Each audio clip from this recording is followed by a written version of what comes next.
Let's talk about Tyson and Paul now.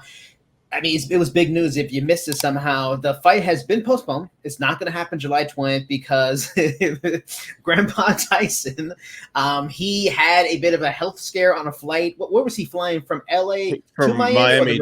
Miami to LA, I believe. There's a call on the flight for medical attention once they land. He's having some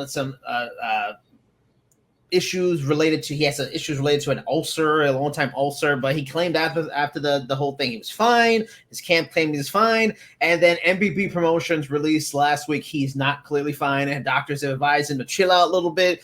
But it seems like he can get back to fighting and training fairly soon. So they made it seem like there was supposed to be an announcement this week, I think tomorrow when we're recording this, of a new date. Maybe it'll be August, so maybe it won't be much of a wait, although that's a big venue, and I'm sure it's not easy to get dates for that venue, so maybe it's a venue change, unfortunately. But there's been a lot of talk about maybe a new opponent. A lot of people calling to jump into it. I covered it on the Ringside. Roy Jones is interested in maybe replacing Mike Tyson. So I got an email from bookies.com. They have a odds on who is likely to replace Mike Tyson in his fight against Jake Paul. Right now, the best odds are Tommy Fury, followed by KSI, Logan Paul, who Logan Paul has suggested many times he'd fight his brother, which shows how unique their brother relationship is. Amir Khan, that's an interesting name to throw out there. That's a surprising one. Yeah. Roy Jones Jr., as we know, Canelo Alvarez, not going to happen. Yeah, okay. Conor McGregor, not going to happen either. And then the field is a plus 1,000 odds. Of those, do you think any of them? Everybody else. Oh, everybody. I was like, is that some new streamer or something? It's like, who the hell is that? Yes, no, it's not a YouTube influencer. It is okay. I'm old, man. I don't know. Yeah, no, I get you. Every time a person that accompanies Logan Paul on Raw, I'm Raw, WWE. I'm like, who the hell is this person? I don't know any of them. So what do you think? Are any of those options realistic? Do you see if there is a cancellation, one makes more sense than the other, or do you think there's somebody else that might be a better fit? Well, the issue we're having is that this is taking place in Cowboy Stadium. And those are a lot of seats to fill. No matter what configuration they have, it's a lot of seats to fill, and I'm sure it's not cheap holding that venue for this event. So a name like Tommy Fury, as more interesting of a fight as that probably would be, probably doesn't make sense. I don't think it attracts Cowboy Stadium level crowd. Well, how about throw out this to make it easier? What if they change venue? They go to like the Mavericks Arena, something like that. Yeah, if they change venue, then yeah, Tommy Fury or KSI make the most sense as far as who's available and career trajectories and all that sort of stuff. Especially KSI. I mean, maybe the KSI one, maybe they want to save that for Paul returning to just the straight influencers, because I know that's a fight that they've been trying to build up for a couple years. Tommy Fury rematch makes a lot of sense in that spot. Amir Khan would do the trick as well. That's just a surprising name. I just did not think he was involved in any of this whatsoever. So I don't know where that name came from. If he been on the record talking about he wanted to do something like this, I have no idea where the odds makers came up with that one. Canelo is absolutely not going to happen. It would fill a stadium, but it's not going to happen.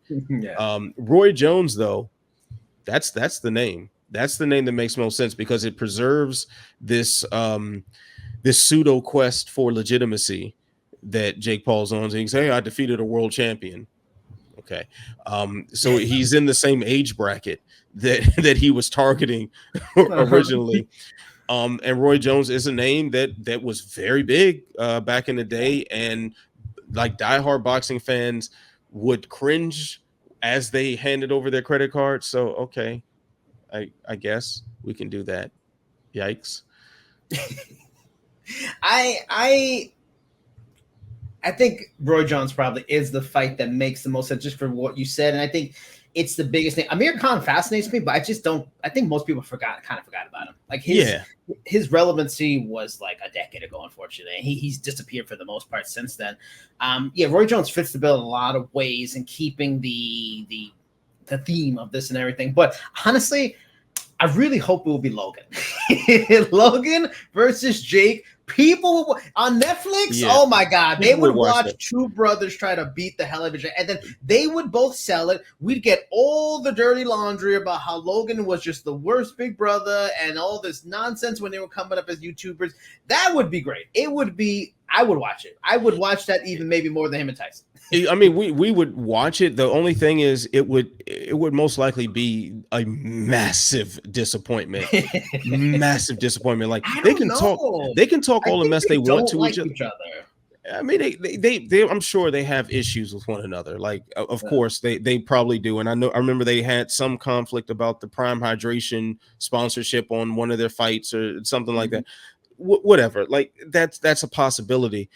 But at the end of the day, they are brothers. When they get in there with those gloves on and they look at each other, they're, oh, that's my big brother. Oh, that's my little brother. They're not going to actually try to beat the crap out of each other. It's going to turn into a glorified sparring session, and probably a very weak one at that. I think that's better served as something involved with WWE. Like that makes more sense for WWE to bring them on board. And you can, granted, I'm far removed from my days of following pro wrestling and knowing all the storylines and all that stuff, but you can start them off as rivals and then turn them into a tag team or something. And I don't know, they have a match with other, whatever, you know what I'm saying? That's how you're so removed. You're backwards. You got to be a tag team and then have that breakup, and then you fight. Just like the Hardy Boys, Edge and Christian, the Rockers. You got to go break up after the team. Oh, okay. All right. If you say so.